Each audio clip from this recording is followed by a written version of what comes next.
Welcome to The Explainer. We're going to talk about a billion-dollar mistake today, a mistake that absolutely rocked Silicon Valley, and we're going to show you the simple map that could have stopped it all from happening.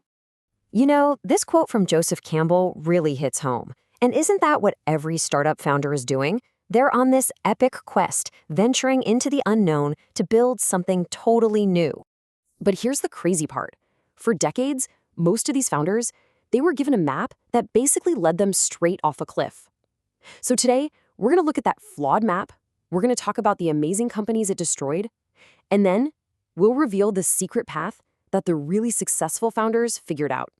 Okay, so let's start with the path to disaster. And for this, we've got a story that is an absolute classic in Silicon Valley, a true cautionary tale. We're talking about the spectacular rise and even more spectacular fall of Webvan.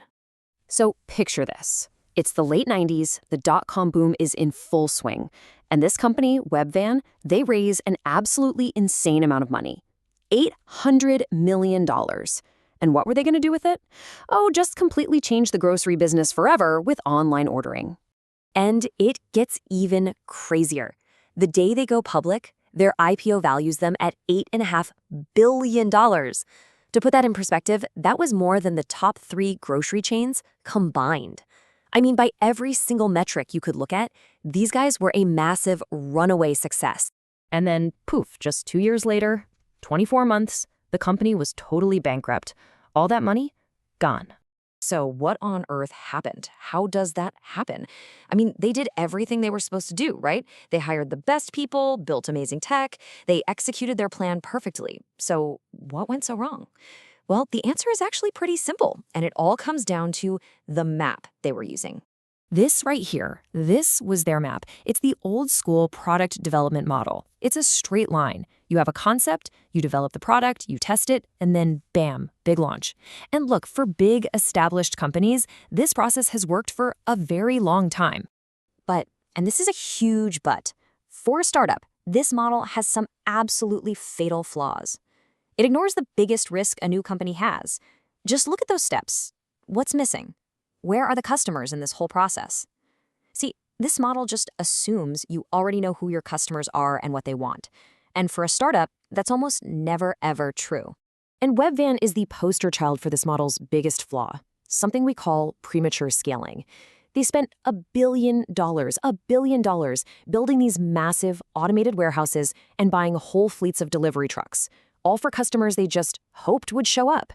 They executed their plan to perfection, but they never actually stopped to validate it. So, okay, that's the path to disaster. But the good news is Webvan's story also shows us a better way.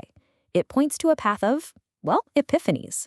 And it all starts with one really big shift in how you think about building a company. And here it is. This is the big idea. The old way is all about execution. The new way? It's all about search. A startup's first job isn't to execute a plan. It's to search for a repeatable, scalable business model. The old way measures progress by how much stuff you build. The new way? It measures progress by how much you learn. So naturally, this new approach needs a new map. And this is it, the customer development model. And right away, you can see it looks totally different from that straight line we saw before, because the entire philosophy behind it is different. Yeah, it's not a straight line at all, is it? It's a loop. It's built on this core idea that you're probably going to get things wrong before you get them right. Actually, it pretty much assumes you're going to fail along the way. But that's okay, as long as you learn from it and loop back. It breaks the whole journey down into 4 key steps. And check this out. The first 2 steps, customer discovery and customer validation, they are 100% focused on that search we were talking about. You're just trying to find a business model that works. It's only after you've proven you have one that you move on and actually start to scale things up. Now, what's really interesting is that this new map isn't some rigid, one-size-fits-all thing. How you actually use it, well, that depends entirely on the kind of terrain you're heading into, because not all startup markets are created equal. Just think about it. If you're launching a startup into a market that already exists, like Handspring did when they made a better PDA to compete with Palm, your job is totally different than if you're creating a branding market from scratch, which is what Palm did a few years before. One company has to fight for market share. The other has to convince people this new thing is even something they need. So, ignoring your market type, that's like trying to use a map of New York City to find your way through the Amazon jungle. You're going to get lost, guaranteed. Your market type determines everything: how fast you can move, how much money you need to raise, what your strategy should be, the whole shebang. So let's bring this all home. What's the biggest lesson here? If you're a founder, what's the one thing you really need to take away from this new map? Well, it comes down to this quote from Steve Blank: "Startups don't fail because they lack a product. They fail because they lack customers." Your biggest risk isn't that your code will have bugs. Your biggest risk is that you'll build something nobody wants to buy. So what's your first job as a founder? It's not to build. It's not to sell. It's not even to market. Your first job is to learn. This whole customer development process, it forces you to learn before you spend. It's the framework that could have saved Webvan from making that billion-dollar mistake.